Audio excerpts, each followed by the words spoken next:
Hi ನಮಸ್ಕಾರ ಗೆಳೆಯರೇ, ಎಲ್ಲರಿಗೂ ನನ್ನ ಚಾನಲ್ಗೆ ಸ್ವಾಗತ. ಇವತ್ತಿನ ಈ ಸಂಚಿಕೆಯ ವಿಡಿಯೋದಲ್ಲಿ ಗಣೇಶ ಮತ್ತು ರಾವಣನ ಕಥೆಯ ಬಗ್ಗೆ ನೋಡೋಣ.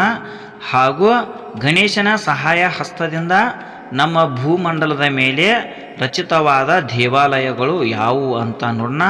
ಹಾಗೂ ಈ ಕಥೆಯ ಹಿಂದೆ ಇರುವ ಪೌರಾಣಿಕ ದಂತಕಥೆ ಏನು ಅಂತ ಈ ವಿಡಿಯೋದಲ್ಲಿ ವಿವರವಾಗಿ ನೋಡೋಣ ಬನ್ನಿ.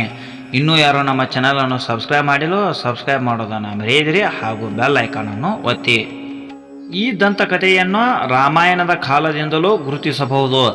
ಲಂಕಾದ ಆಡಳಿತಗಾರ ರಾವಣನು ಆತ್ಮಲಿಂಗ ಎಂದು ಕರೆಯಲ್ಪಡುವ ಶಿವನ ಆತ್ಮವನ್ನು ಪಡೆಯುವ ಮೂಲಕ ಅಮರತ್ವವನ್ನು ಪಡೆಯಲು ಬಯಸಿದನು.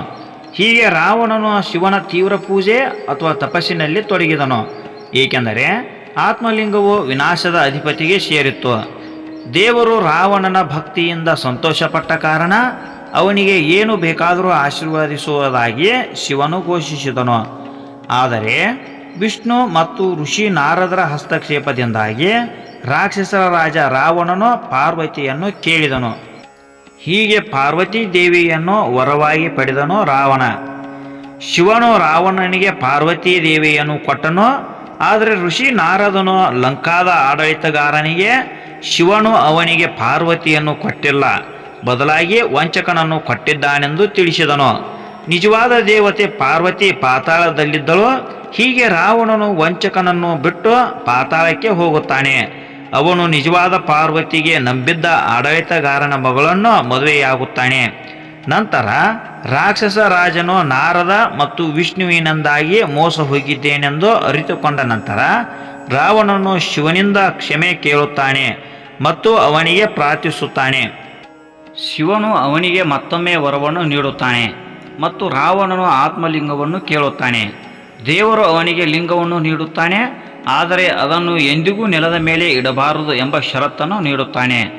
ಅದನ್ನು ನೆಲದ ಮೇಲೆ ಇಟ್ಟರೆ ಆತ್ಮಲಿಂಗದ ಶಕ್ತಿ ರಾವಣನಿಂದ ದೂರವಾಗುತ್ತದೆ. ನಂತರ ರಾವಣನು ಲಿಂಗದೊಂದಿಗೆ ತನ್ನ ಲಂಕಾ ರಾಜ್ಯಕ್ಕೆ ಹಿಂತಿರುಗಿದನು. ರಾವಣ ಅಮರತ್ವವನ್ನು ಪಡೆದ ನಂತರ ಅತ್ಯಂತ ಅವ್ಯವಸ್ಥೆಯನ್ನು ಸೃಷ್ಟಿಸಬಹುದು ಎಂಬ ಕಾರಣಕ್ಕೆ ನಾರದ ಮುನಿ ಗಣೇಶನನ್ನು ರಾಕ್ಷಸರ ರಾಜನಿಗೆ ಅಡೆತಡೆಗಳನ್ನು ಸೃಷ್ಟಿಸಲು ಮತ್ತು ಲಂಕಾವನ್ನು ತಲುಪದಂತೆ ತಡೆಯಲು ಪ್ರಾರ್ಥಿಸಿದನು. ವಿನಾಯಕ ಎಂದು ಕರೆಯಲ್ಪಡುವ ಗಣೇಶನು ಪ್ರತಿದಿನ ರಾವಣನು ನಿರ್ವಹಿಸುತ್ತಿದ್ದ ಧಾರ್ಮಿಕ ಆಚರಣೆಗಳನ್ನು ಹಾಳು ಮಾಡಿ ಆತ್ಮಲಿಂಗವನ್ನು ವಶಪಡಿಸಿಕೊಳ್ಳಲು ನಿರ್ಧರಿಸಿದನು. ರಾವಣ ಗೋಕರ್ಣವನ್ನು ತಲುಪುತ್ತಿದ್ದಂತೆ ವಿಷ್ಣು ಸೂರ್ಯನನ್ನು ತಡೆದು ಸೂರ್ಯಾಸ್ತದಂತೆ ಕಾಣುವಂತೆ ಮಾಡಿದನು. ಧಾರ್ಮಿಕ ಆಚರಣೆಗಳನ್ನು ನಿರ್ವಹಿಸಲು ರಾವಣನು ತನ್ನನ್ನು ತಾನು ಸಿದ್ಧಪಡಿಸಿಕೊಳ್ಳಲು ಯೋಚಿಸಿದನು. ಆದರೆ ಆತ್ಮಲಿಂಗವನ್ನು ಹಿಡಿದಿದ್ದರಿಂದ ಅವುಗಳನ್ನು ನಡೆಸಲು ಸಾಧ್ಯವಾಗಲಿಲ್ಲ.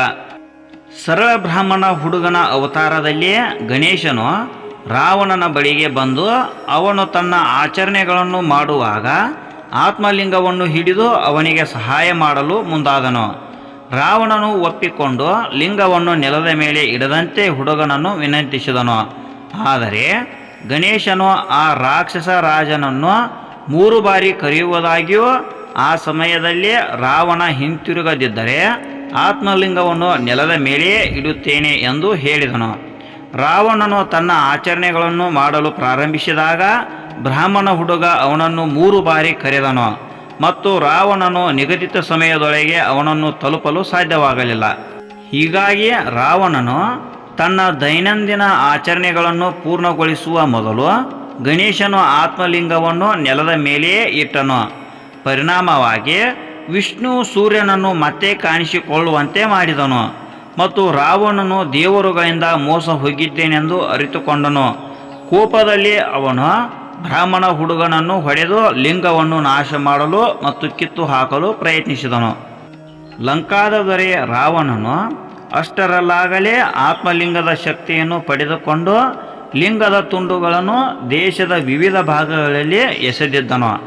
ಆದರೆ ಗಣೇಶನು ಹೆಚ್ಚು ಶಕ್ತಿಶಾಲಿ ಮತ್ತು ಆಶೀರ್ವಾದ ಪಡೆದವನೆಂದು ಸಾಬೀತಾಯಿತು.